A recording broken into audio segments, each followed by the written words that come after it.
정말 멋지지 않습니까? 자랑스럽기도 합니다.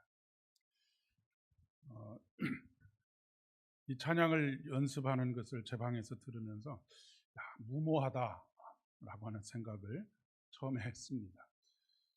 사실 도전하기가 쉽지 않은 곡인데 심지어는 잘하기까지 해서 제가 참 큰 감동이 있습니다.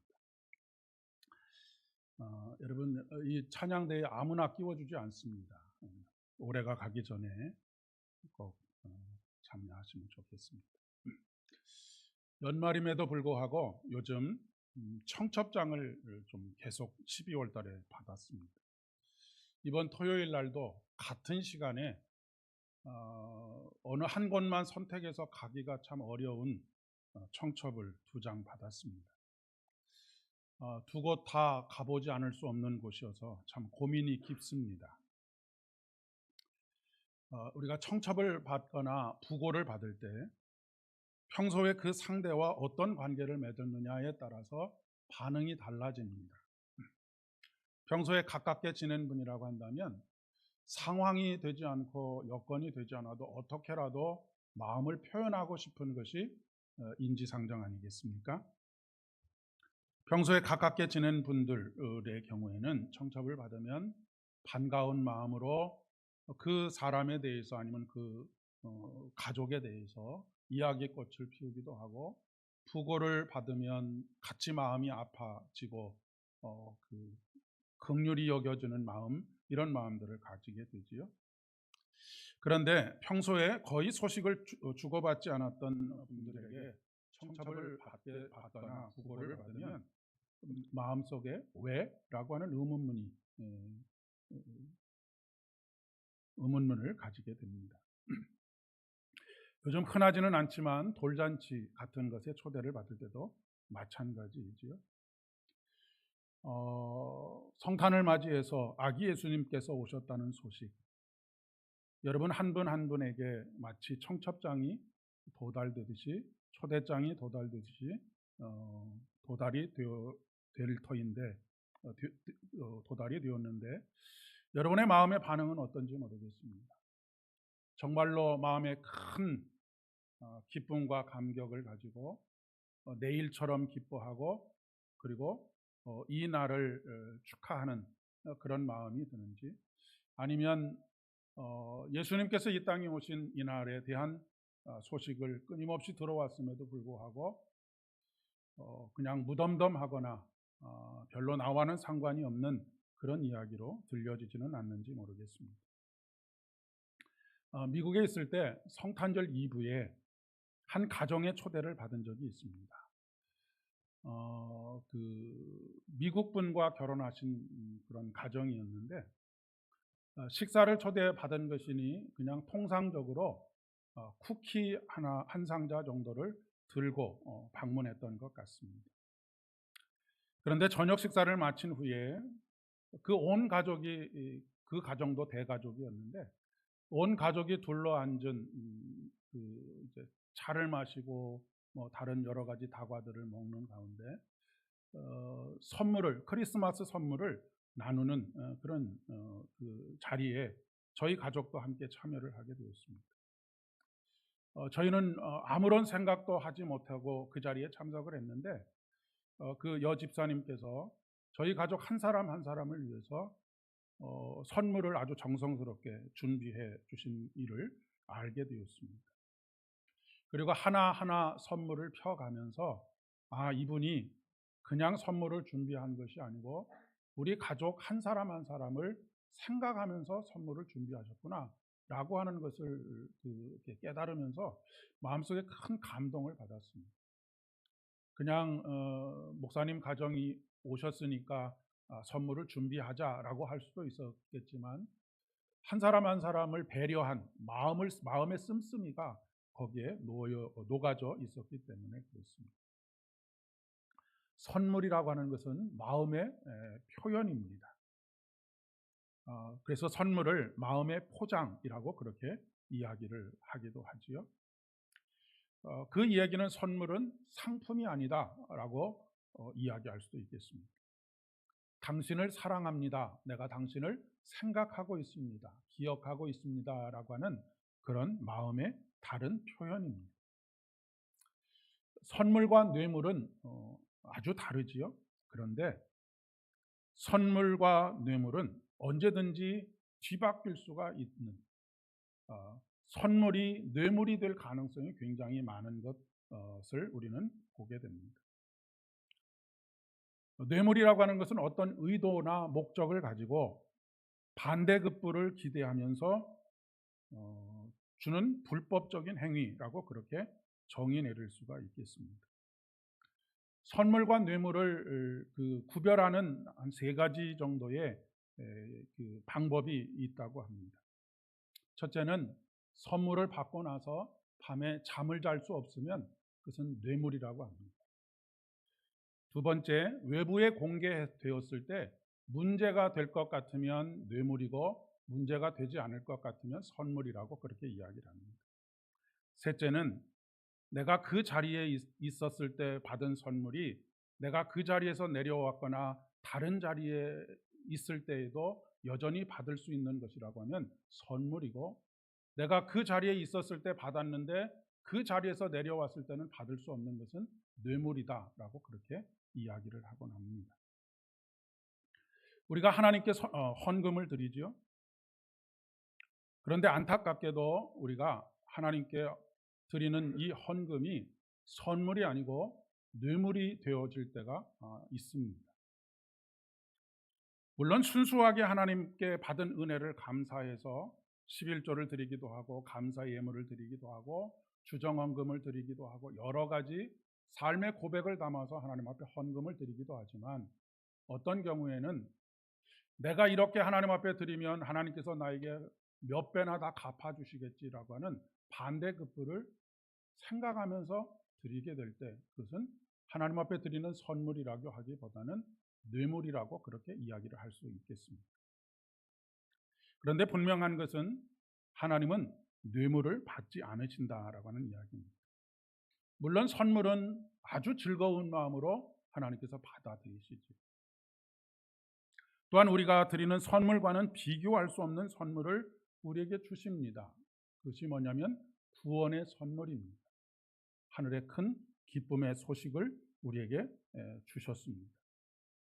하나님께서는 매일매일 24시간이라고 하는 시간을 우리에게 선물로 주십니다. 여러분, 우리에게 시간이 주어졌다라고 하는 것은 곧 살아있음, 생명이 주어졌다라고 하는 것입니다. 생명의 주인은 누구이십니까? 생명의 주인은 우리 주님이십니다. 그러니까 우리에게 24시간이 주어졌다라고 하는 것은 하나님께서 오늘도 우리에게 생명을 선물로 주셨다라고 하는 것입니다. 우리에게 주어진 24시간의 이 시간들, 이 하루를 아무렇게나 살지 말아야 하는 이유가 바로 여기 있습니다. 그것이 곧 하나님께서 우리에게 주신 선물이기 때문에 그렇습니다. 뿐만 아니라 하나님께서는 우리가 하나님을 우리의 구주로 모셔드리게 될 때에 우리 인생을 선물을 받아들인 것과 같은 인생으로 살게 하신다라고 하는 것입니다. 그런데 문제는 그 선물을 받아든 우리들의 반응이 천차만별이라고 하는 것이지요. 아까 청첩장이나 초대장을 받았을 때 어떤 반응을 보이느냐 하는 것과도 맥을 같이 한다라고 이야기할 수가 있겠습니다. 선물은 잘 주는 것도 중요하지만 잘 받는 것도 굉장히 중요합니다. 손바닥도 마주쳐야 소리가 난다고 말하지 않습니까?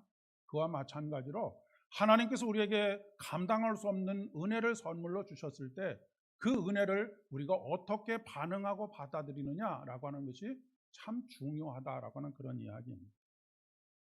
말씀이 육신이 되셔서 이 땅에 오신다는 소식은 말 그대로 복된 소식입니다. 복음이라고 말하는 것이 바로 그런 이유입니다. 그런데 이 복된 소식을 들은 사람들의 반응이 크게 2가지 정도로 대별이 됩니다. 오늘 말씀 속에서 그 한 사람은 헤롯이고 또 다른 한 사람은 동방박사입니다.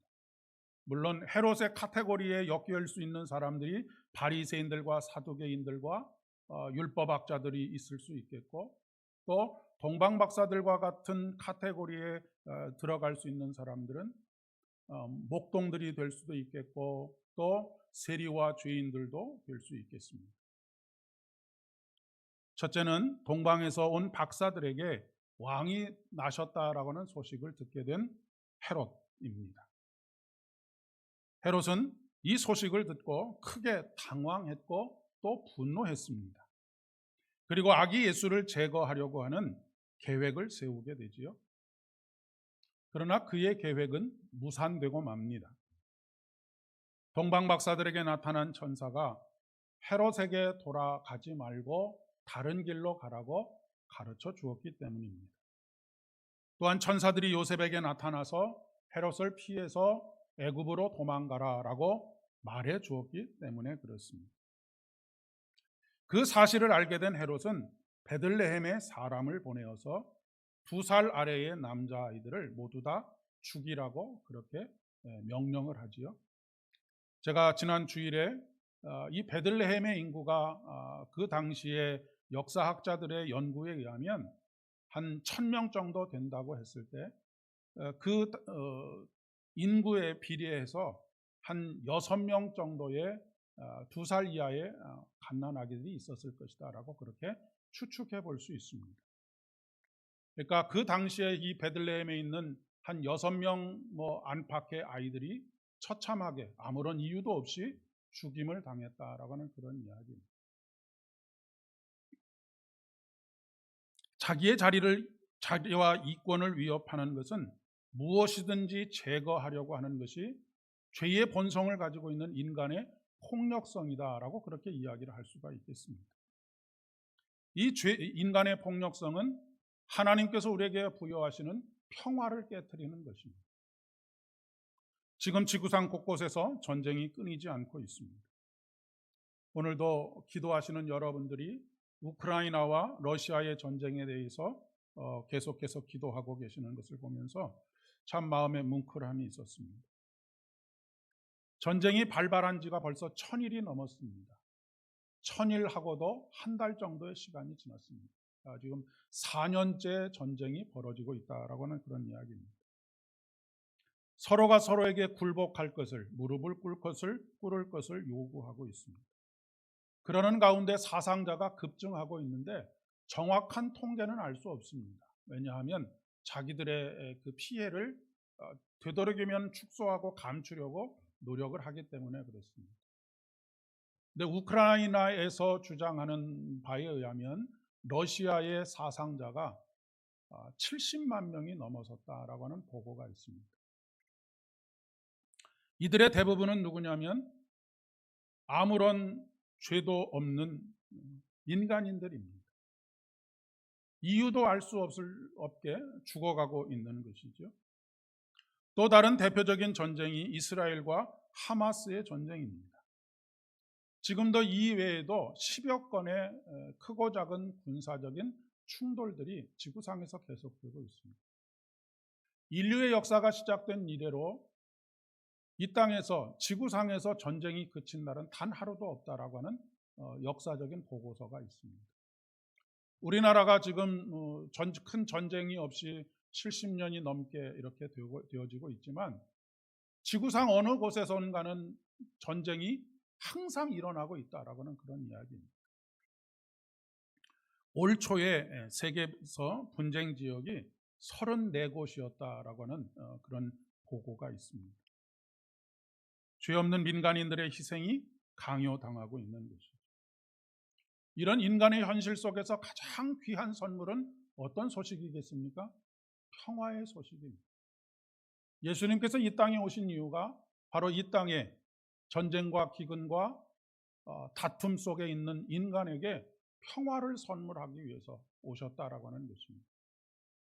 이 평화는 우리가 받아도 그만 받지 않아도 되는 그런 것이 아니지요. 이 땅에서 인류의 역사 이래 단 하루도 전쟁이 그치지 않았다고 한다면 이 땅에 가장 필요한 것, 가장 절실하게 필요한 것이 무엇이냐면 바로 평화의 소식이다라고 하는 그런 이야기입니다. 우리 주님께서는 이 땅에 평화의 왕으로 오셨습니다. 하늘에는 영광이요 땅에는 하나님의 기뻐하심을 받은 사람들의 평화로다라고 하는 것이 천군천사의 노래입니다. 110년 전 여러분이 잘 아시는 유명한 일화이기도 합니다. 1914년 12월 25일 오전 10시쯤 제1차 세계대전이 한참일 때였습니다. 팔을 흔들면서 참호에서 나오는 독일군 병사 2명이 영국군 병사들 앞으로 걸어오고 있었습니다. 영국군 병사들은 순간적으로 놀래서 총을 쏘려고 하는 그 순간에 그 독일군 병사 2명의 손에 총이 들려있지 않다라고 하는 것을 발견하게 됩니다. 영국군 중에 한 사람이 걸어나가서 그들과 만나게 되고 한 2분 정도 대화를 나누는 중에 나란히 대화를 나눈 후에 나란히 각각의 참호 속에서 수많은 병사들이 일어나고 서로의 참호를 오고 가면서 얼싸안고 악수를 하고 메리 크리스마스라고 그렇게 평화의 나눔을 하게 됩니다. 각각의 참호로 돌아가라고 하는 그 부대장들의 명령이 있기 전까지 그 일은 계속되게 되었고 중간지대에 있었던 그 사람이 독일군이냐 영국군이냐에 상관없이 죽음에 이르게 된 사람들을 묻어주고 서로 애도하면서 그렇게 시간들을 보내게 되었다라고 하는 이야기입니다. 이것이 전쟁의 혼란함 속에 처참한 현실 속에서 이 땅에 오신 예수 그리스도, 평화의 왕으로 오신 예수 그리스도의 소식을 듣고 믿음으로 고백하는 사람들의 마음 속에서 우러나게 된 평화의 이야기입니다. 지금 우리 사회는 대결을 부추기고 전쟁도 불사해야 한다는 이야기들이 서슴없이 나오는 그런 상황 속에 있습니다. 분노와 복수만이 가득 차 있는 그런 상황입니다.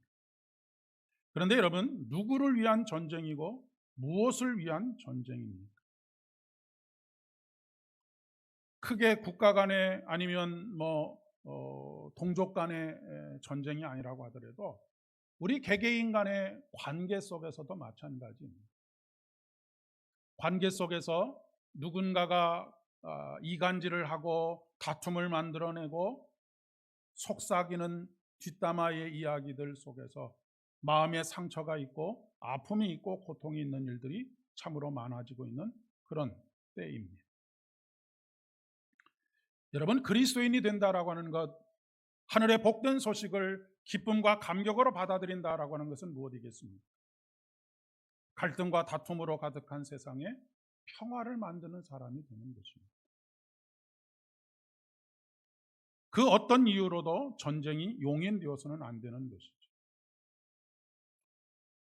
전쟁도 불사해야 한다라고 주장하는 이들은 마치 예수님의 탄생의 소식을 헤롯과 같이 받아들이는 사람이라고 이야기할 수가 있겠습니다.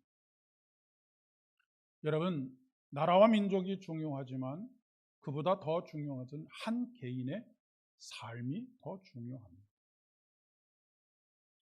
우리는 전체주의 사회 속에서 사는 것이 아니지요. 그런데 오늘 두 번째 등장하는 동방의 박사들을 한번 생각해 보게 됩니다.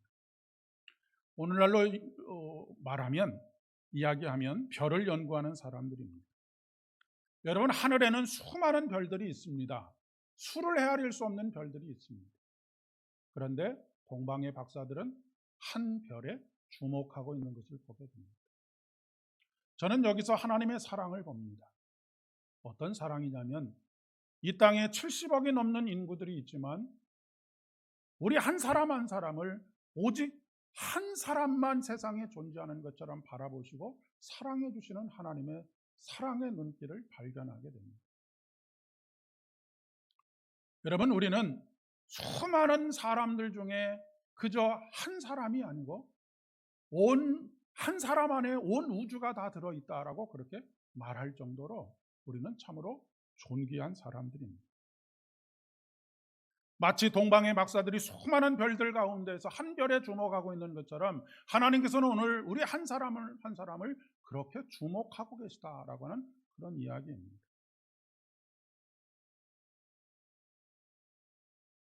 예수님은 구주이시기 이전에 한 인간으로 이 땅에 오셨습니다. 요셉과 마리아는 머물 곳이 없어서 마국간에 머물다가 아기 예수님을 낳았습니다. 여러분, 이것이 우리들에게 가져다주는 의미가 무엇이겠습니까? 아무도 관심을 주지 않는 한 아기의 탄생입니다. 심지어 베들레헴은 요셉의 고향입니다. 그렇다고 한다면 베들레헴에 사는 사람들은 다 사돈의 팔촌으로 엮여져 있는 사람들입니다. 고향 사람들마저도 그렇게 크게 관심을 갖지 않는 한 아기를 동방 박사들은 관심을 가지고 찾아온 것이지요. 그것도 옆 동네에서 찾아온 것이 아니고 먼 곳에서부터 아기 예수를 찾아왔습니다. 먼 길을 마다하지 않았던 것이죠. 그리고 인간이 인간에게 표현할 수 있는 가장 큰 존중과 사랑을 보여주고 있습니다. 이 동방의 박사들은 신분의 고하, 지위 고하와 빈부의 차이 같은 것으로 차별하지 않고 있는 것을 보게 됩니다. 하나님의 역사는 화려한 것에서 나타나는 것이 아닙니다. 우리가 존중하고 사랑으로 격려하는 한 사람에게서 이런 일들이 나타나게 되어져 있습니다. 그리고 그들이 표현할 수 있는 가장 최고의 것으로 예수님께 선물을 드리고 있지 않습니까? 저는 동방 박사들의 모습 속에서 예수님의 모습을 봅니다. 여러분, 예수님께서 이 땅에서 공생의 3년을 사시면서 늘 찾아갔던 곳이 어디입니까? 가장 낮은 곳이었습니다. 세리와 죄인들을 찾아가셨습니다. 이방인들을 찾아가셨고요. 병자들을 찾아가셨습니다. 모든 사람들이 외면하는 사람들을 찾아가셨습니다.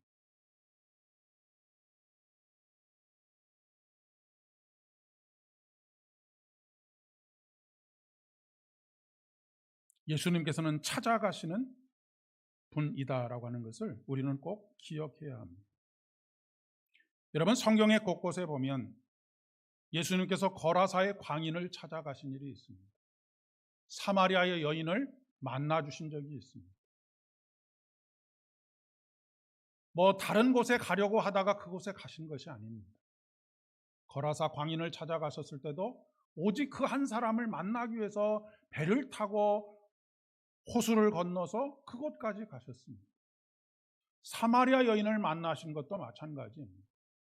보통 유대인들은 사마리아를 지나가지 않습니다. 왜냐하면 그 땅은 더럽혀진 땅이라고 생각하기 때문에 그렇습니다. 사마리아를 지나가지 않고 삥 둘러서 가는 한이 있어도 사마리아를 지나가지 않는데 예수님께서는 이 한 여인을 만나기 위해서 사마리아를 지나가고 계시다라고 하는 것입니다. 하나님께서는 오늘 우리들을 그렇게 찾아오십니다. 우리를 찾아오시는 수고를 아끼지 않으시는 분이 바로 하나님이십니다. 이보다 큰 선물이 어디 있습니까? 우리는 황금과 유향과 모략을 드렸다라고, 최고의 값진 것, 최고 비싼 것을 드렸다라고 하는 것에 주목하기 쉽고, 그것이 왕에게 드리는 것이다라고 하는 것에 주목하기 쉽지만, 여기서 말하려고 하는 것은 비싼 것을 하나님 앞에 드렸다라고 하는 것이 아닙니다. 자기가 마음으로 표현할 수 있는 최고의 것을 드렸다라고 하는 것이 중요한 것이죠. 그것이 무엇입니까? 아무리 멀리 있는 곳이어도, 아무리 거룩한 낭비가 되는 것 같아도 그것을 위해서 모든 것을 다 쏟아붓는 것입니다. 예수님께서는 우리들을 위해서 죽으셨습니다. 우리들은 누구입니까? 우리들은 먼지에 불과한 존재들입니다. 쓸모가 있는 존재들이 아니고 먼지에 불과한 존재들인데 예수님께서 우리를 위해서 죽으셨습니다.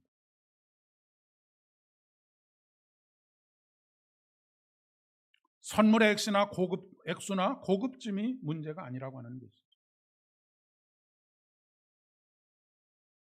여러분, 먼 옛날의 기억이실 수 있겠지만 유치원에 들어간 꼬맹이가 아니면 어린이집에 이제 3살, 4살이 되어서 간 꼬맹이가 어버이날이 되어서 꼬깃꼬깃한 색종이로 카네이션을 만들어 오면, 야, 이런 거 만들어 갖고 왔냐라고 막 갖다 버리십니까? 그렇지 않습니다. 그걸 얼마나 소중하게 여기고 우리 손녀가, 우리 딸이 이거 만들어 갖고 왔다고 막 동네방네 자랑하고 다니지 않습니다.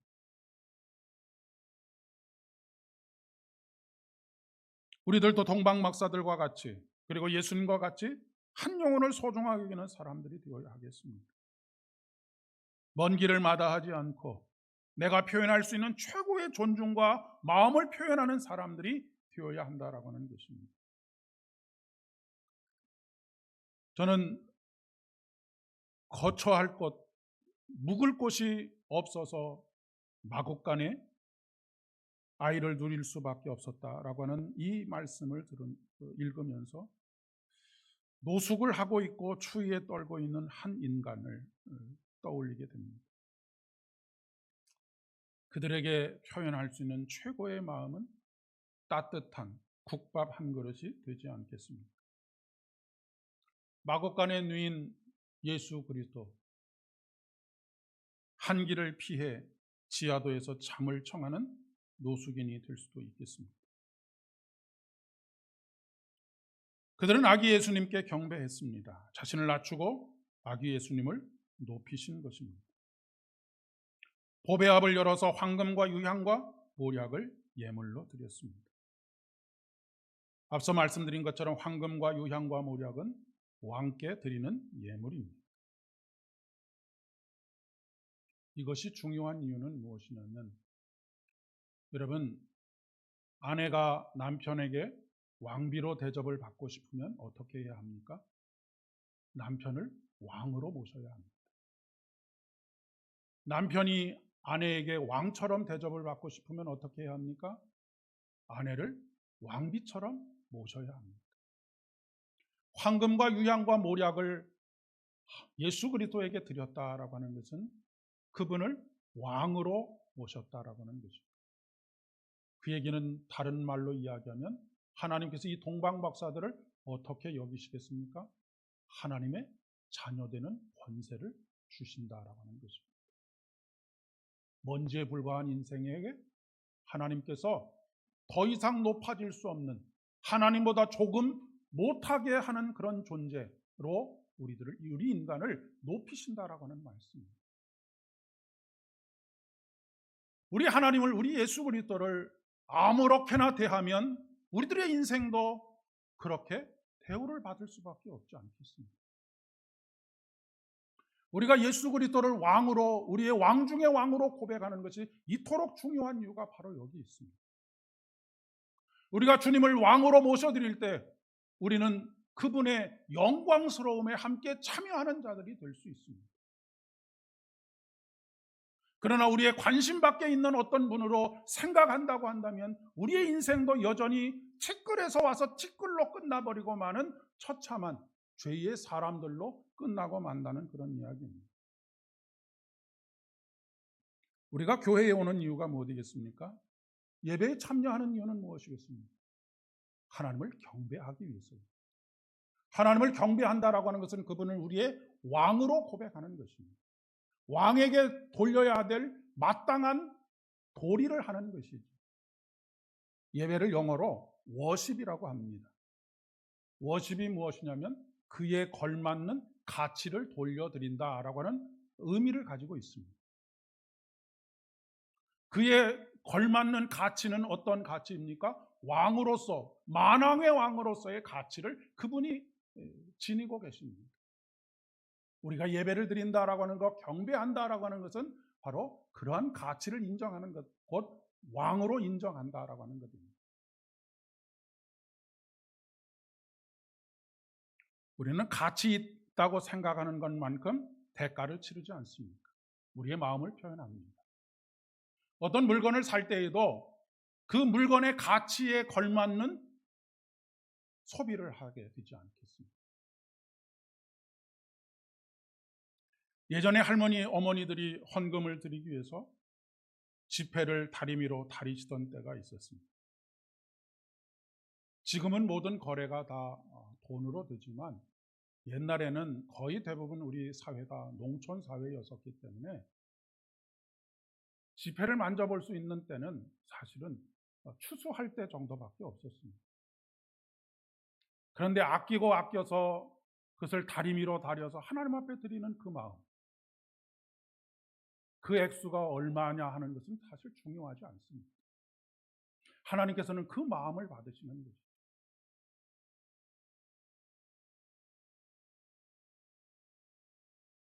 오늘 이 자리에 계신 분들이 서로가 서로에게 선물이 되셨으면 참 좋겠습니다.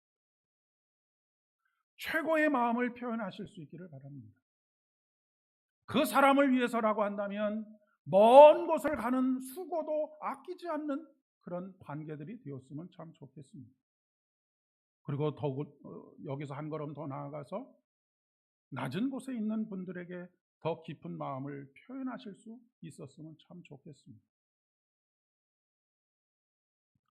헤롯과 같이 자기 이익에 충실해서 이익이 되지 않는 관계들을 잘라내고 때때로 나의 이익을 방해하는 것 같은 것들을 과감하게 끊어내려고 하는 그런 사람들이 아니라 믿지 않는 이들에게조차도 여러분이 선물이 되는 그런 삶을 살아가실 수 있기를 진심으로 축복합니다.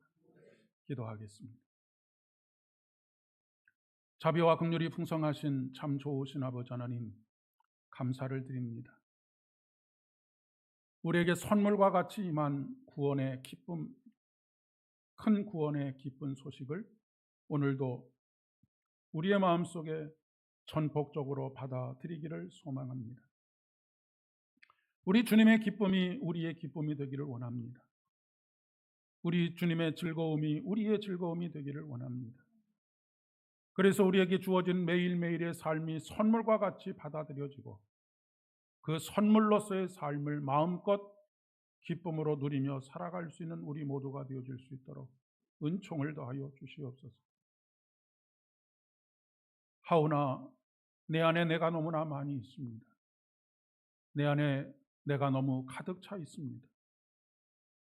그래서 마곡간에 밖에 가실 수 없었던 주님, 우리들의 마음속에 저 밑에 한 구석에 자리 잡고 계신 것은 아닌가 하는 생각을 가질 때가 많이 있습니다.